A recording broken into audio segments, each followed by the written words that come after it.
در این درس یک چند سوال‌ها از تست کار میکنم. این سوال‌ها از شما اومده بود. یک 5-6 سوال. بعضی سوال‌های من فهمیده بودم، با فکرم فهمیده بودم.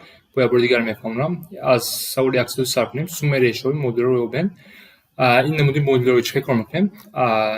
درجه مخرج‌های برابر میکنیم. با این x میدیم، با دیومش x - 20. با این چی میشود؟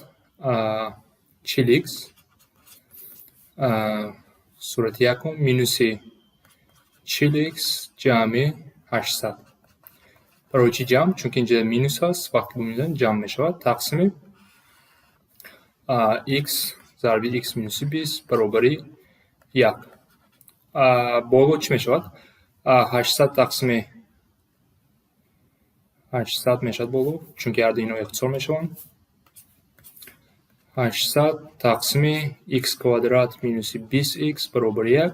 البته میتوانید ضرب درون به درون کنید. این چی میشود؟ x کوادرات مینوس 20x مینوس 800 برابر 0.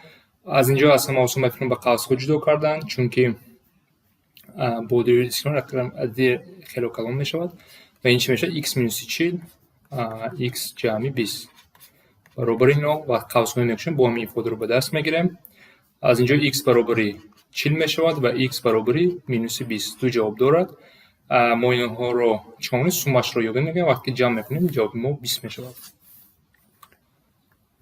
مثال نوبتی گرافیک‌های فونکسیوی با بزرگی مطلق 2x و x کوادرات چند مراتب هم دیگر رو میبرند. این رو شما میتوانید با یاری گیومتری یا الگبری کار کنید. گیومتری چی معنی؟ فونکسیو گرافیکشون باید به خاطر بیارین. گرافیک چه خیلی میشود؟ بزرگی مطلق 2x به چی برابر میشود؟ هم وقت شکل v دارد، v انگلیسی این فونکسیو است و x کوادرات مینوس 1 این پارابولا است. یک واحد به پایان میرود. آن رو ما هم میخونیم نشان میتونیم تخمینی و چند مراتب هم دیگر رو میبرن. از این دیده میتونیم که دو مراتب دیگر رو میبرن. یا اینکه شما میتونین الگبری کار کنین. الگبری چه کار میکنین؟ هر دوی ifade رو برابر میکنین و در اونجا بسیار روی درازه لیکن هم کار کرده میشود. یعنی با این راه یافته میتونین. در اینجا دو نمود حل دارد. یعنی دو نمود باید کار کنین. در یکمش x اگر از 0 کلان باشد و x از 0 خرد باشد. اگر از 0 کلان باشد 2x برابر x کوادرات مینوس 1 رو کار میکنین. اگر از 0 خرد باشد مینوس 2x برابر x کوادرات مینوس 1 رو کار میکنین. وقتی کار میکنین ریشو این مودل کوادراتی است. ریشوی کوادراتی میبینید با دو نمود ریشه هست. از اونجا هم کار کرده میتوانید. یعنی در اینجا دو نمود بریش دارد. از روی گرافیک‌های فونکسیوی f(x) و g(x) معین کنید که سیستم مدل در پروژه چند حل دارد. یعنی سیستم مدل چه معنی دارد؟ یکدیگر رو چند مراتب میبرند. این معنی اون دارد که یعنی این نمود ifade چه معنی دارد؟ f برابر g یعنی این چه معنی دارد؟ یکدیگر رو چند مراتب میبرند. از گرافیک دیده میتونید بین 0 و 4 یکدیگر رو یک مرتبه، دو مرتبه و سه مرتبه یکدیگر رو میبرند. یعنی سه نمود حل دارد که اینها در این نقطه هستند. اگر بین 0 و 6 می بود 4، چون که در 5 هم مورد میتونن که یکدیگر رو میبرن. کدام از فونکسیو دوری است؟ دوری چی معنی دارد؟ تکرار میشود. بعدی یک فاصله خود رو تکرار میکنه. ممکنه که فونکسیو تریگونومتری خود رو تکرار میکنه در فاصله های گوناگون.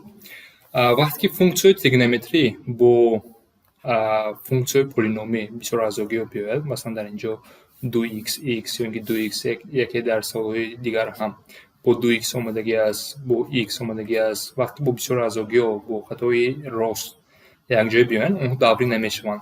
برای فهم بودن مثلا شکلش رو من در اینجا تصویر کردم. مثلا دیده میتونید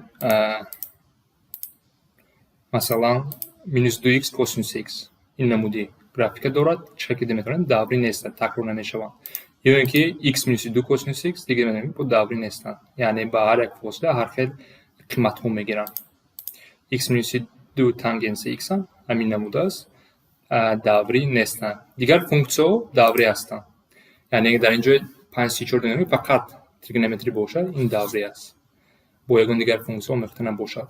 5 تا 35 باشد فقط فونکسی تریگونومتری در کجا است؟ در B است. فقط در اینجا داوری می باشد. داوری مثبت خردترین فونکسیا رو یابیم. اینا من کار کرده بودم پیش. برای فونکسیای سینوس کوسینوس برای مثبت خردترین داوری مثبت خردترین یافتن ت برابر با این اشاره میکنیم 2p تقسیم کوفیشنت x در فونکسی شما. مثلا در اینجا کوفیشنت x 2 است. در اینجا باشد 1 تقسیم 3 یعنی x تقسیم 3 رو ما 1 تقسیم 3 ضرب x نوشته میتونیم. در اینجا برای تانگنس و کوتانگنس داوری مثبت خردترین با چه یافت میشد؟ p تقسیم a در اینجا با یک باید دونیم در بزرگی مطلق یعنی با ما مثبت و بازم منفی شده نمیتونه. بعد این چه کار میکنیم؟ مثلا در سوال یکم کوفیشنت چی است؟ 2 است. از روی فرمول اگر کار کنیم این برابر چی میشود؟ 2p تقسیم 2 و برابر p میشود. یعنی داوری مثبت خردترین فونکسی سینوس 2x مینوس p تقسیم 2 به p برابر است. یعنی بعدی p بعدی 180 گراد یعنی خود رو تکرار میکند. برای 542 کوتانگنس است. من دوم رو استفاده میبرم. از اینجا ما میشیم p تقسیم 1 تقسیم 3 میشود. این برابر 3p میشود. یعنی جواب ما d میشود.